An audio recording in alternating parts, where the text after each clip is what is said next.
plaisir de recevoir Valérie Alassuitetas de Ginger et c'est Guillaume Barthelot de Manga Sanctuary. Donc ça, j'ai le plaisir d'accueillir donc 3 intervenants.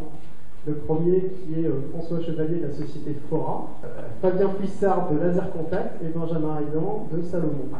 J'accueille donc Maxence Disler d'Improvise qui a déjà participé ce matin à la table ronde e-commerce, et puis Yumna Ovaza de la société Altavia, et un troisième intervenant qui n'est pas physiquement présent, mais qui sera présent avec nous de façon un peu asynchrone, qui est Tina Cadierno, qui va nous présenter l'UCPA.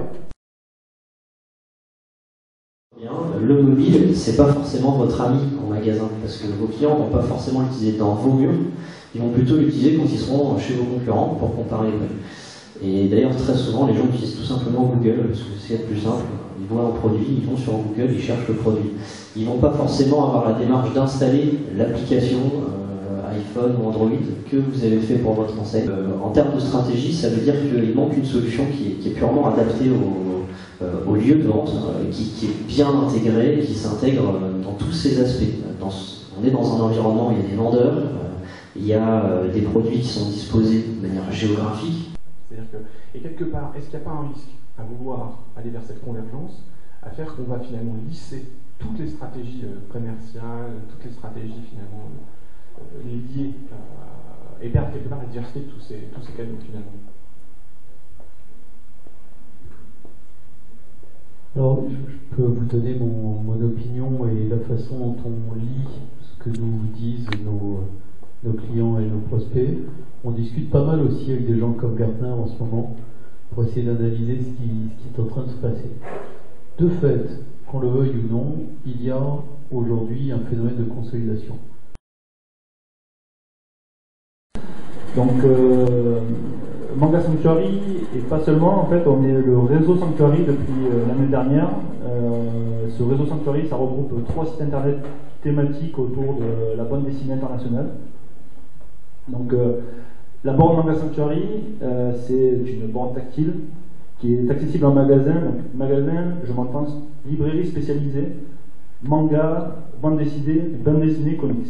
Donc, cette borne, elle permet d'accéder directement en magasin à toutes les informations sur un article. C'est-à-dire qu'un client qui arrive dans une librairie, s'il n'a pas le souhait, par exemple, de demander conseil à son libraire ou autre, c'est arrivé à n'importe lequel d'entre nous, je pense, il peut se diriger vers cette borne, scanner un article et obtenir toutes les informations dessus. Et donc, ça a été couplé aussi à une carte de fidélité. Exactement. Donc, pour essayer de montrer aux libraires qu'on jouait le jeu avec eux, donc on a créé cette carte de fidélité qui permet, du coup, c'est grâce à la carte de fidélité qu'on peut gérer sa collection en magasin. Et du coup, ce sont les libraires qui vendent. Donc c'est un produit en plus que l'on a amené chez les libraires, que eux peuvent vendre et du coup avoir un retour sur investissement par rapport à la borne.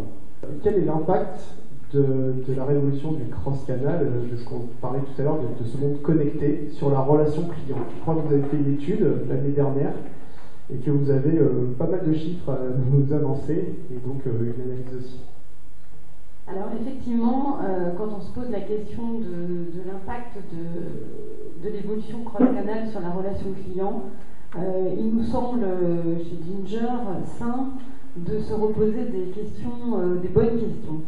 La première des choses, quand on me parle notamment de magasins connectés, tout de suite ça me fait penser au fait que le client lui-même il est connecté et de plus en plus connecté aujourd'hui. D'abord, pour confirmer cet attachement au point de vente, il faut savoir que 68% des consommateurs internautes continuent de trouver que c'est essentiel de toucher et tester un produit avant d'acheter. Donc on est loin du basculement au tout à distance et tout par Internet.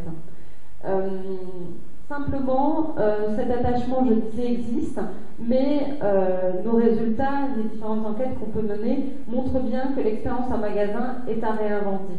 Sanctuary a mené un sondage dont j'attendais les résultats avec impatience quand je suivais ça de loin, et qui sont là dévoilés exceptionnellement pour Connector Symposium par Guillaume. Oui, parce qu'on ne comptait pas les dévoiler en fait. Donc on ne comptait pas les dévoiler en ligne, ça n'intéresse pas nécessairement nos visiteurs, nos clients. Donc c'est des questionnaires qu'on a posés donc, à nos boutiques équipées et aux clients de ces boutiques.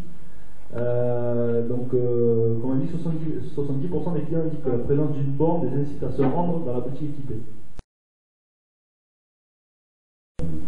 Sur ces nouveaux magasins, donc lancé en 2003, on a lancé l'année dernière ce qu'on appelle une V2 de nos magasins, de nouveaux formats, dans lequel le digital prenait une place beaucoup plus importante.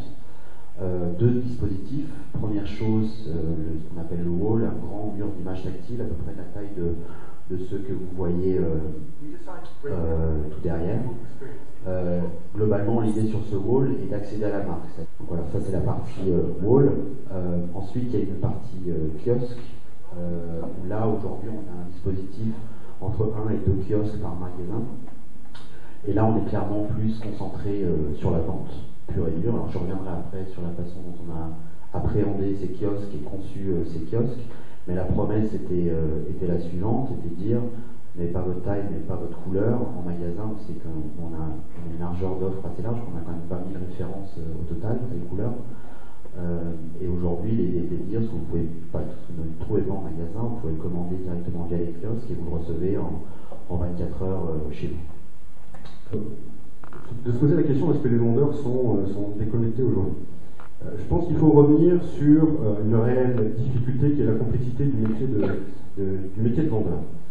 Aujourd'hui, le vendeur subit, de mon point de vue, trois éléments différents. Le premier qui est l'environnement commercial.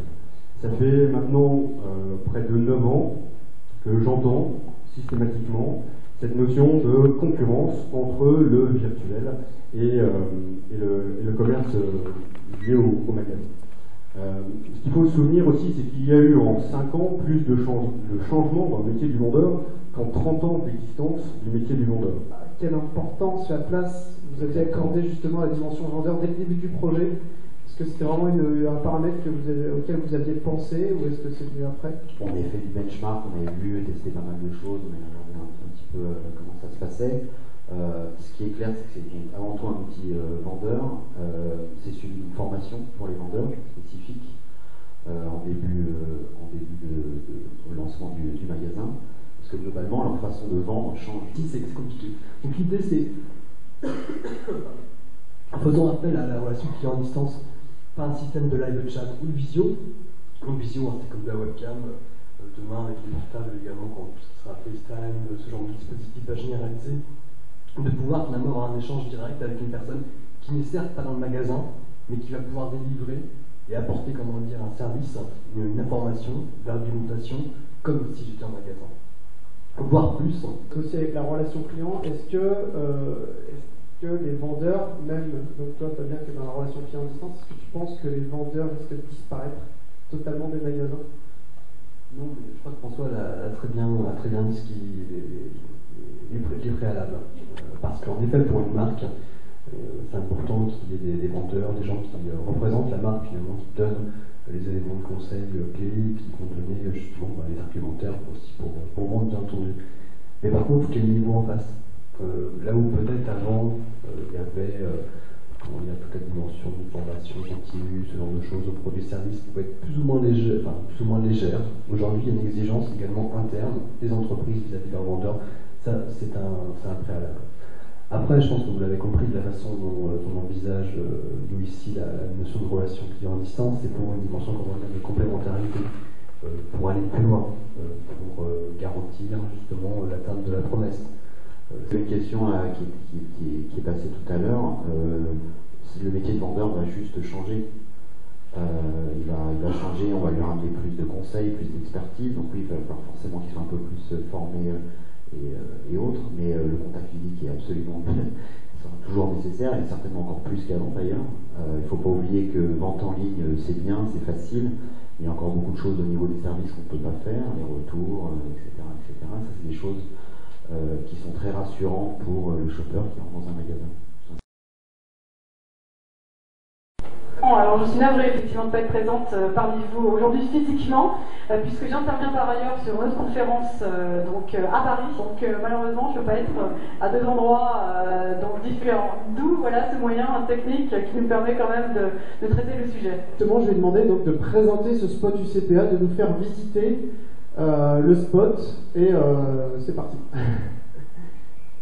Alors le spot by UCPA s'inscrit dans une stratégie 100% digitale UCPA, ça c'est clair, mais dans une dynamique de stratégie multicanale avant tout. C'est-à-dire qu'aujourd'hui à UCPA nous avons 7 canaux de vente qui s'orchestrent, dont 5 grands publics et 2 orientés B2B.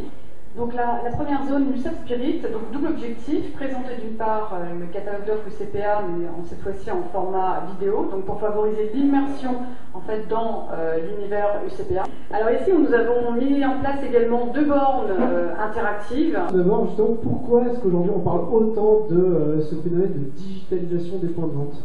Probablement que ça correspond à la confluence de plusieurs facteurs qui arrivent, j'ai envie de dire, un peu à maturité en ce moment sur le marché. C'est en général quand ça prend et qu'on le voit partout, c'est pas lié à un seul élément.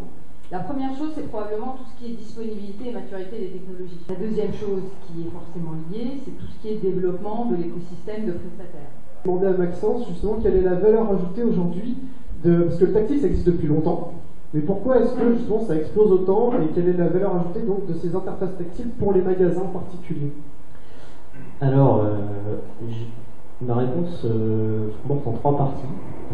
Première partie qui est l'intuitivité, et là je vais rien dire, je vais vous laisser regarder. Je vais vous laisser regarder ça, et puis je reprends la parole après. Voilà. La deuxième partie de la réponse, c'est la communication. Un écran tactile est beaucoup plus favorable à une communication que j'appelle tripartite, écran, client, vendeur, qu'un clavier souris. La troisième partie, c'est l'expérience, c'est la différence entre la télé et le cinéma. C'est le même film, c'est le même contenu, c'est pas du tout la même expérience. Allez regarder Avatar en DivX à la maison ou au cinéma en 3D, on ne vit pas la même chose. Donc on a des experts et il faut en fait se doter vraiment d'expertise forte sur ce point-là si on veut se lancer dans une aventure pareille. Et si on prend le magasin comme un théâtre, c'est-à-dire un peu comme une unité de lieu, on se rend compte qu'il y a énormément d'interactions et d'acteurs autour de cette unité de lieu, que les choses ne sont pas aussi simples qu'on peut l'imaginer en premier lieu.